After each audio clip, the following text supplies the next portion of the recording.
It's nice to be here for Q&A. It's the only one for this production. So it's some of you may have been used to coming to the Q&A, so it's about asking a question if you have any questions. I will try to answer if I may.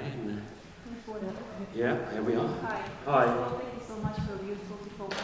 Do we wait for a microphone, or did I just try and sit? Oh, okay. I can make it.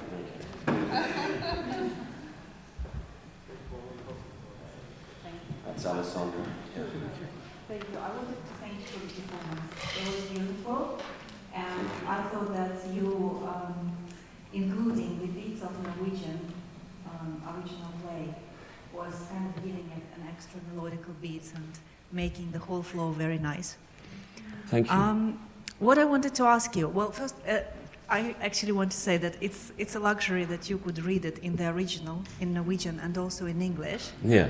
And I was wondering if you potentially found some interesting, maybe abstracts or translations that added some more meaning and color to the original. To the original, in the English translation. In the English translation. Well, when I was very young, we did a youth performance of Peer Gynt, and the woman who was leading the youth theatre, she used to be an actress at the National Theatre of Norway, and she played opposite. You remember I spoke of the old actor who died at 95. She played opposite his father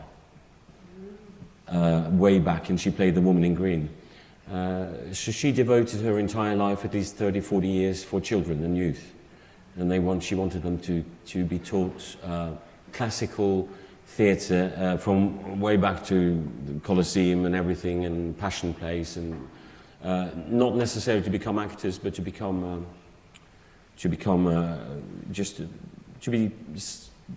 have a knowledge of where you come from. So when we did Peer Gynt, she chose a translation of Peter Watts.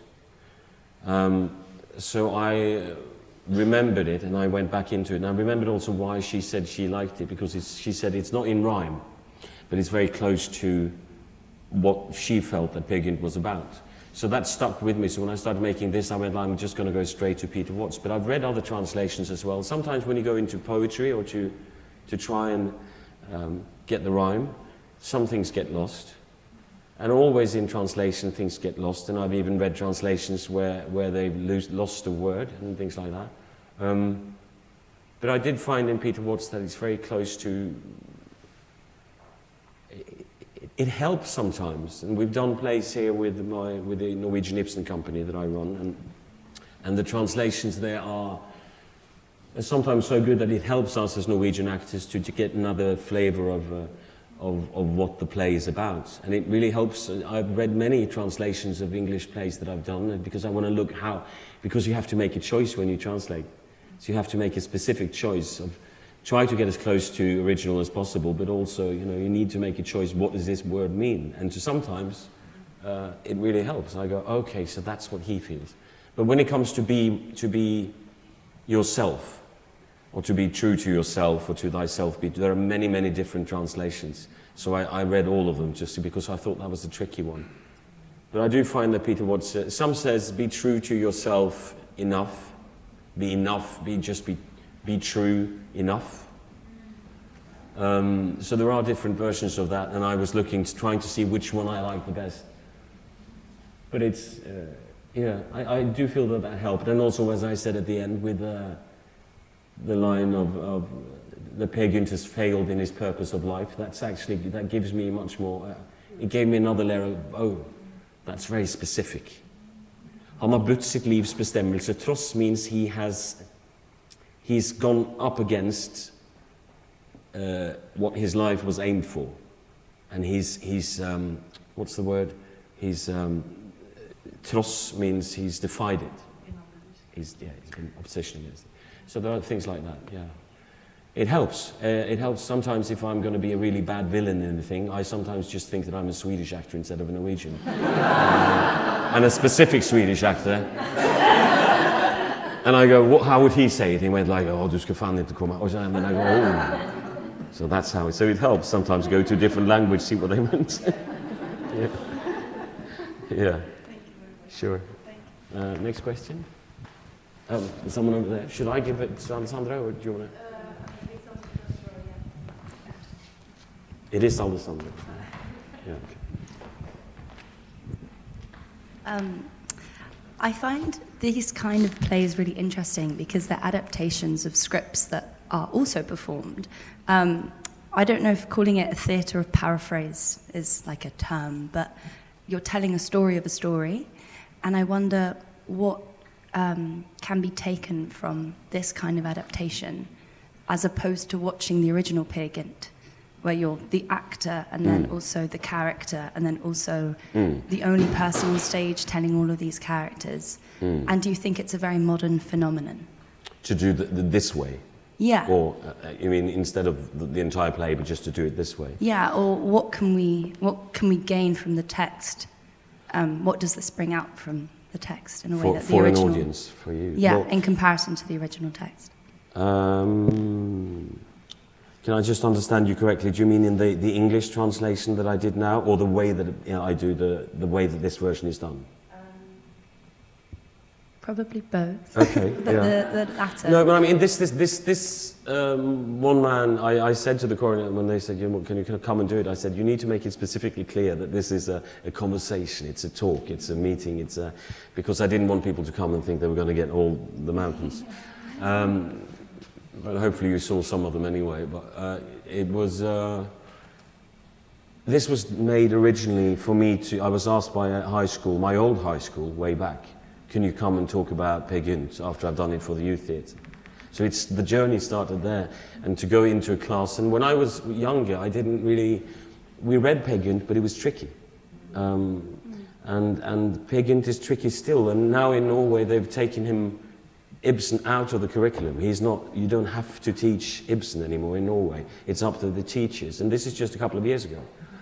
And in England, he's still on the curriculum. You still have him. I mean, they say teachers will teach Ibsen, but we need to inspire. And so therefore I've done this many, many times in Norwegian in classrooms, this way, with the chair sitting on the desk. So to me, this is kind of trying to get through the essence. I also wrote a children's book last year, the first of Peer Gynt for children, that was published and now being translated into different languages. And it's my way of saying, because I wasn't good at school at reading. I could read one line where it says 2 birds landed in a garden, and my mind would go 1,000 birds. That would be nice, this bit. And I would think about that for about half an hour. So, and it wasn't until I started playing literature that I really sort of started loving it or performing it. So it's a way of, for me, it started off as to meet the kid that I wasn't or didn't get, just to have a performance that could tell the essence of Peer Gynt. And there are many translations, but that's how I feel. And I always pretend that none of you know anything about Peer Gynt, so I can go from there.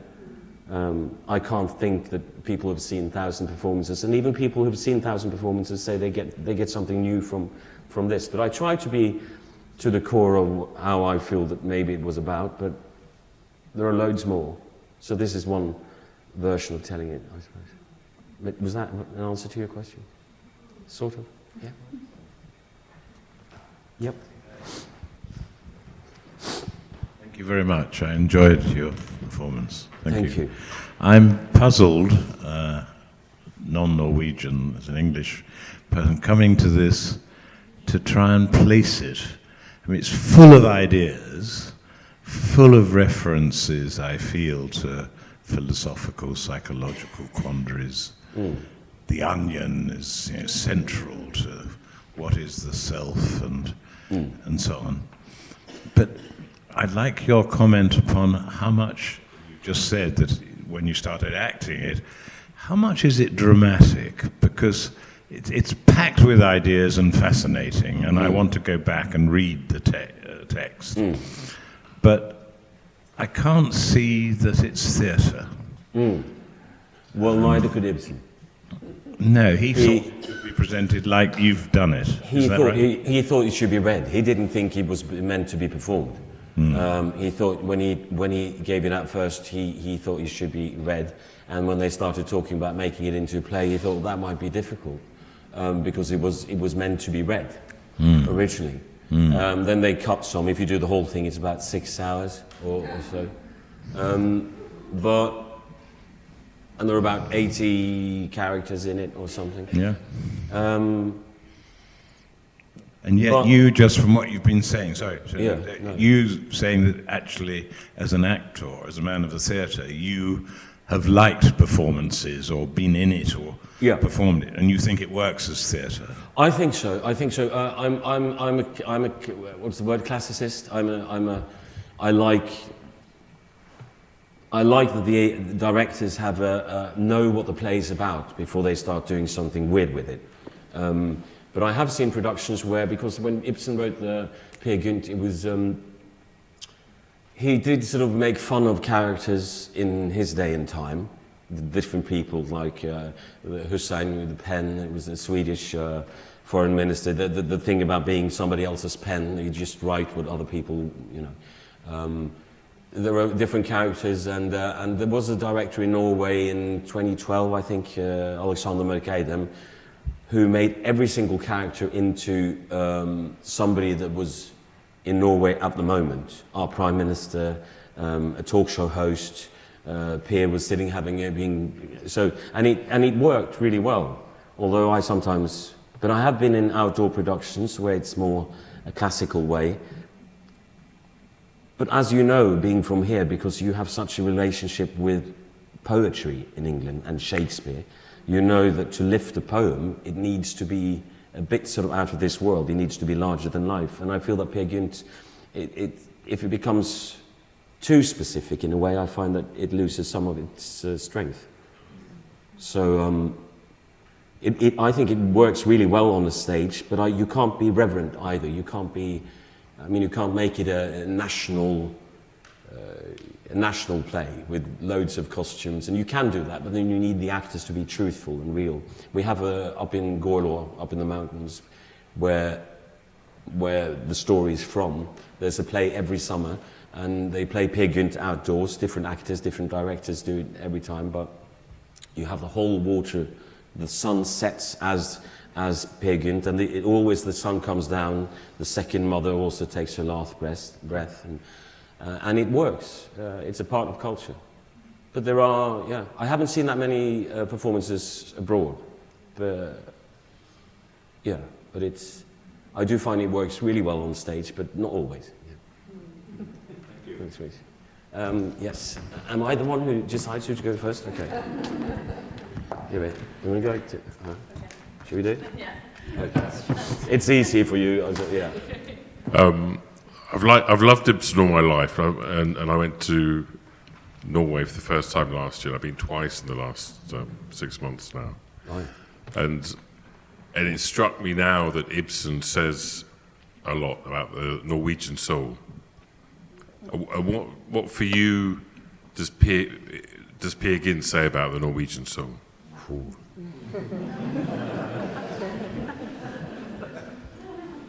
Well, the thing is that I get inspired by... I have a friend who's from Burkina Faso. He loves Peer Gynt, and it does speak to everyone, and everyone feels that Peer Gynt is theirs. That's my experience when I travel abroad. So it's the essence of somebody who... but there are bits that are not so good when it comes to, the thing... I met this man in, I'm going to say France, somewhere, a Norwegian, and a friend of mine took me down to meet him. And he said, "You should meet my friend. He's very rich, but he's left bits of his family back home in Norway. But and he's gotten really wealthy. But there's a lot of champagne drinking, and his hair's going grey, and he's back sort of. So there's a huge sort of sorrow there, but it's still but there's a lot of partying, a lot of feasting. And I meet him, and my friend says that I'm leading the Norwegian Ibsen company, and that do a lot of Peer Gynt as well. And he says, "I have no idea what Peer Gynt is about, or Ibsen anything. And so what's Peer Gynt about?" And I say, "Well, it is about this man with big dreams, and he leaves bits of his family back home. And, there's a lot of drinking and champagne, and he's getting grey, and he's starting to lose it, and his whole. And after a while, he just kind of. But he had the fortune enough and the charm to say, it sounds like someone I know." And I say, "I had no idea." But there is. Ibsen said, if you want to meet me, if you want to get to know me, then you need to read all my plays. And we spoke of this earlier today, that it's interesting how so many of his plays just come from a small town in Norway. And then it's relevant to the whole world. And I feel that there is an essence of gloom. There's something about the weather. There are things that has to do with nature. He's very much inspired by nature. So there's loads of things that you're used to in Norway in a way that comes from the sea, the wind. Many of the places about going up high on the mountain to see the entire world. It struck me the enough thing. Yeah. I felt, because one of the things I've noticed on these two visits, it's this whole thing about people. There's a modesty, there's humility. People don't want to kind of be too much. True. And that's why I found the whole enough thing very interesting, and wondering whether that's talking about that. Well, there is the Jante law, as we call it, which is you shouldn't brag about anything that you do. You should keep on to low-key. With all the social media, I think that's slightly changed in Norway, isn't it? Everywhere, anywhere around the world, and with sort of presidents who just can say anything, people pick up on it in a bad way. But yeah, there is a layer of that, you know. But the selfishness of being oneself just enough, and just be yourself, and don't think about, you know, don't become yourself, but just be yourself. There's a big difference. So I think, yeah, there is something there with the Norwegian spirit in there, but to everyone, but we've always been, we know that we're not supposed to brag and don't talk too loudly about things that you've achieved, and so there is yeah. Because that's in Ibsen as well, that whole thing, isn't it, of not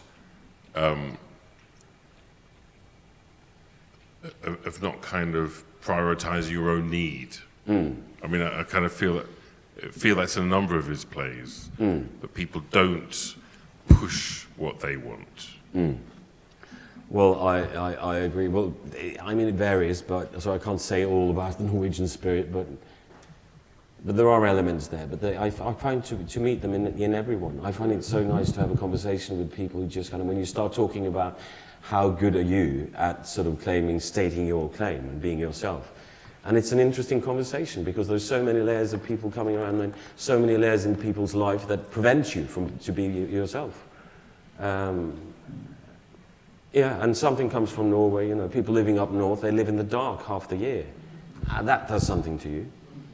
Yeah. Yeah.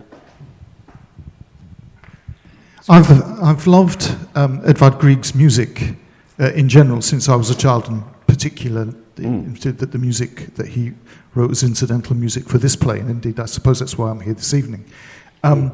How do we know how it fitted in to the performances in Ibsen's and Grieg's own lifetime? Did it subtly underscore, or was it just a whole load of giant set pieces? Do we know? Do you mean in the set or music? Well, in the music. Yeah. I mean, nowadays when you write incidental music for plays, you tend to do very subtle things that underscore. Yeah. You tend to be minimal. You tend to be quite devious in many ways. I'm just wondering how Grieg kind of entered into that process. Well, he felt it was really tricky. He said he hated it in a way. He said it was terrible. I said it's a terrible subject to write music for. And people have sort of leaned on that and said, Grieg didn't like writing it. But if you look at who he wrote it to, the letter, when he wrote this, he wrote it to another contemporary writer, Bjørn Stjerne Bjørnson, whom he was supposed to write music for, but left him to do this.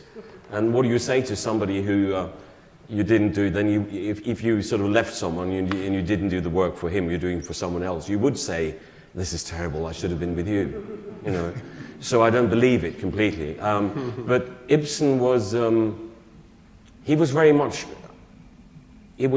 sort of on Grieg saying, I need something here when the trolls come. It needs to be this and that. It needs to have the power of so and so. So he wrote quite a lot in his letters saying how he wanted it. And so this discussion was quite vivid when it came to... I think Grieg found that it was very sort of folk music, a bit sort of... it was too national romantic in a way. but he liked it. So as far as I think it fit in well. It was actually one of my ancestors played Solveig in the original piece, but she couldn't sing. So there was an opera singer backstage, and she mimed.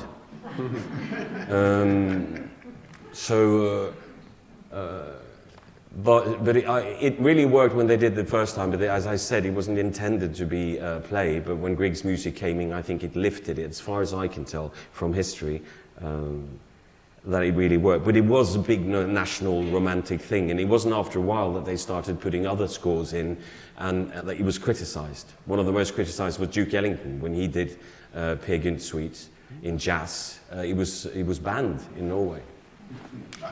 They couldn't. They didn't want Duke Ellington's Peer Gynt suite at all for many years. It was banned. They didn't play it on the radio. So yeah, but I'm not 100% sure how otherwise it was perceived. But it did work really well when it was on stage first time with Grieg's music, and I think that lifted, as we spoke, it lifted the poetry of it. Yeah. My producer, Andrea, who's standing there, he's been at Gorlo up in the mountains for our producer at the Gorlo in the mountain with the Peer Gynt play. So you listen to many of Grieg's, the orchestra. Yeah. Do you have anything to add? No. I'm doing a great job. His wife is opera singer. She's here tonight. She's sung loads of Grieg. Okay. Yeah. Hi. Hi. Thank you. Thank you for such a great performance. Really, really very enjoyable. Thank you. I feel I've watched a very moral tale. Do you think that Ibsen is using morality here for Norway at this time? That it's, or because he wasn't a moralist, was he? I mean, he broke a lot of rules, and yet there seems to be something quite stiff about this in terms of, you know, lose your ego and be useful to other people. Is it genuine? Well, I think I can only answer for myself, but I'm the only one up here. I think when he got his sort of big launch, when he wrote Brand in 1866, he got the idea that things needs to be bigger. He had this idea of the priest Brand, but he went into St. Peter's Church in Rome because he moved there in 64, and he came into the church and he realized that he saw all the beauty of the artists who made, you know, Michelangelo, anything. He realized it needs to be bigger. Everything needs to be bigger. So he made this play into this priest who was a fundamentalist. He went straight through. People died.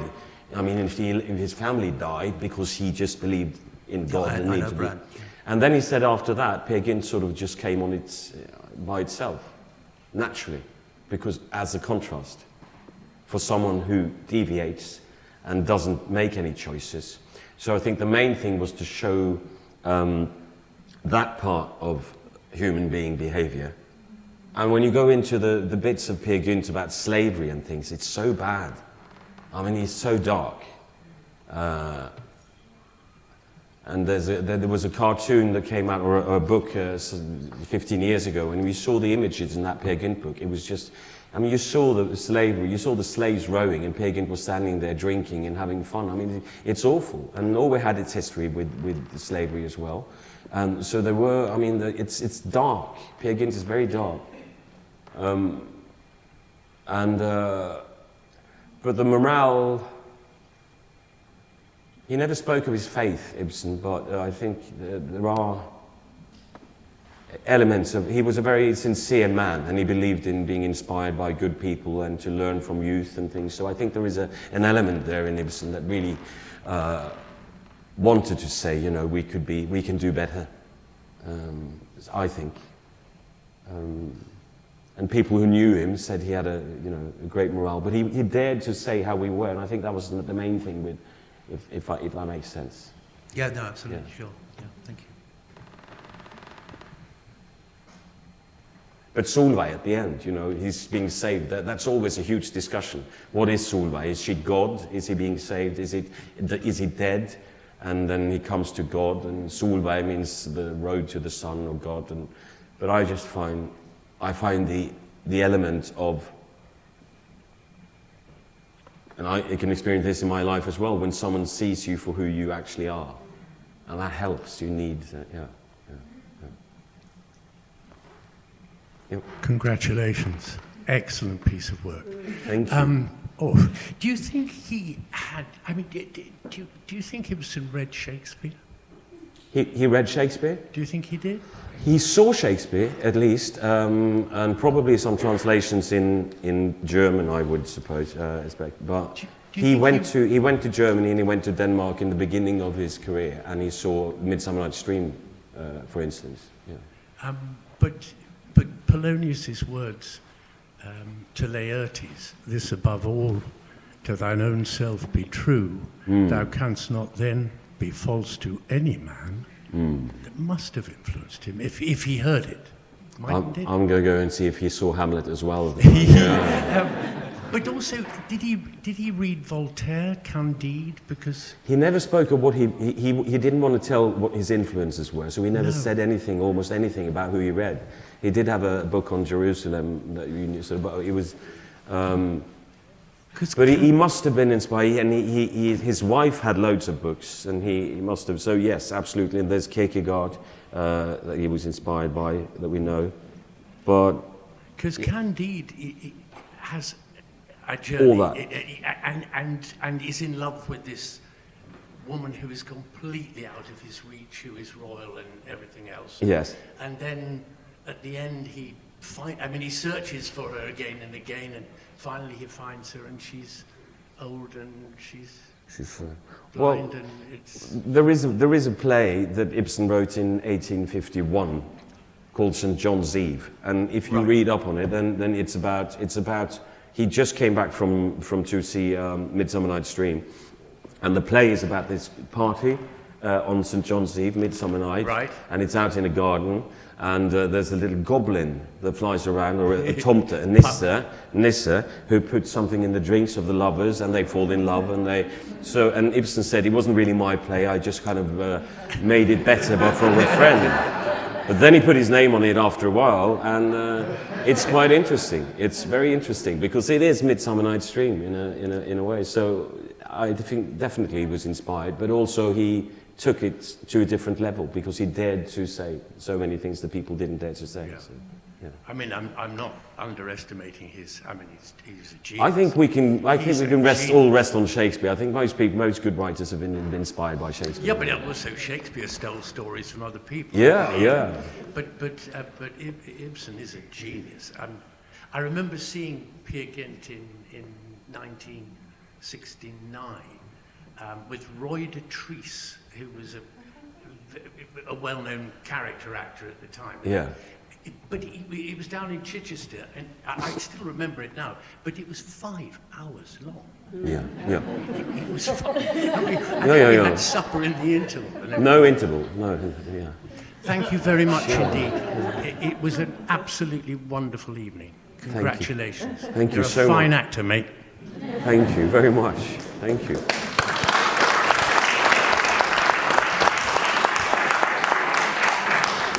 We got time for one last question.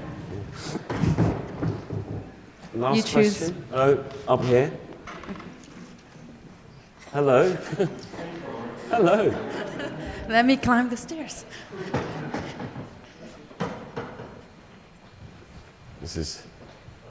I know you. Paul's a great director. Hey, Kåre. Hi. How you doing? Well, how are you? Thank you for that extraordinary performance. I've never seen Peer Gynt, and I feel now I don't need to. I just wanted to ask you, in my limited but expanding knowledge of Ibsen's plays, it strikes me that they are so often defined and confined in a domestic space. The characters are often trapped in a room. And yet this play feels like it's an acid trip of liberation. Yeah. And I wonder how you feel that it fits in the canon of Ibsen's more easy-to-stage works. Right. And where this extraordinary flight of fantasy came from and how it fits in the other more, The other plays that- yeah. confined plays. Well, to begin with, when he was asked by Ole Bull, and the piece of music that we played tonight was Ole Bull's music, and he was the one that asked Ibsen to come up to Bergen and start writing for him because he heard Ibsen talk. And he said, you need to come to my theatre and write, and this was in 1850. And to begin with, the plays were historical, because it was a period of Norway where they were national romantic, and they wanted those plays about. So loads of the first plays in the beginning were about warriors and Vikings and all of those things, and loads of them were sort of outdoors, and then when he discovered how to he really wanted it to happen, after he did The Pretenders, which is about the King Haakon and King Skule and back in Norway in 1200s, and then he wrote this, and one of the reasons why he wrote this was also because he was inspired by folk tales, Norwegian folk tales, and he got a scholarship just before he went abroad. He drank a lot. So Bjørnstjerne Bjørnson had to pull him up from the gutter almost and send him off in '64 to kind of recover in a way as well. He then wrote this, and Peer Gynt, if you read Asbjørnsen and Moe's fairy tales that were written before, there is a saying in there about Peer Gynt. So, and he'd just been out in the mountains collecting folk tales himself and stories, so he's inspired by that. And there were stories about this man, Peer Gynt, and there were stories about the Bøyg. So when he went to Rome, that was a part of his thing. But he was the father of modern drama, and that's why he suddenly, I think, daring to say something, I have no idea what I'm saying right now, but daring to say something about human beings in the first place, but then suddenly really realizing that he had this enormous strength and people would start to listen, and then he dared to put the focus on our daily lives inside. So it's almost like the big energy of just trying to find a footing. And so it fits with the historical national romantic thing, and then he moves into this, and he did say at some point maybe he'll go into poetry again, but then he had a stroke. But there was a saying that maybe he would go back to poetry after a while. So maybe that would have been outdoors again. But I don't, but it fits well into the rhythm of the way he started with the national romantic plays and the garden and St. John's Eve and all of this. Yeah. Thank you. Okay, was that, did we say we were finished? Is there more questions? I mean, you're allowed to leave now, but sure, yeah. Okay. Yep.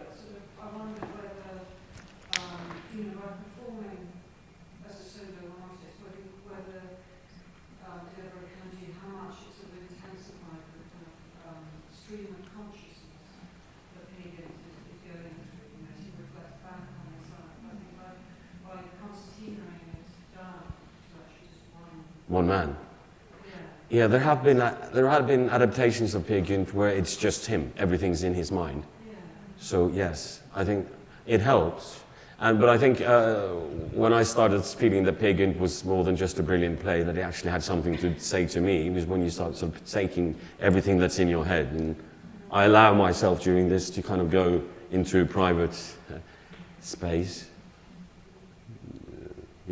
Went to see my godmother in a home in Essex just 2 days ago, and she's 95, and there are all those things that you have in your mind that you bring with you. Yeah, it helps. It's a man's madness and his man's. So it's nice to be alone, but you can't tell everything. So but there have been plays where that's everything's in his mind. Yeah. Yeah. Everything is crazy and all. Yeah. Ibsen had a huge painting behind him of Strindberg, and he said, "I need him to watch me, and then I'll just work harder." So that was his nemesis. It was his. Okay. I think they're flashing lights and stuff. So thank you so much. Thank you.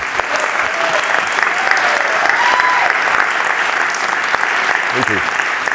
Good to see you. Thank you.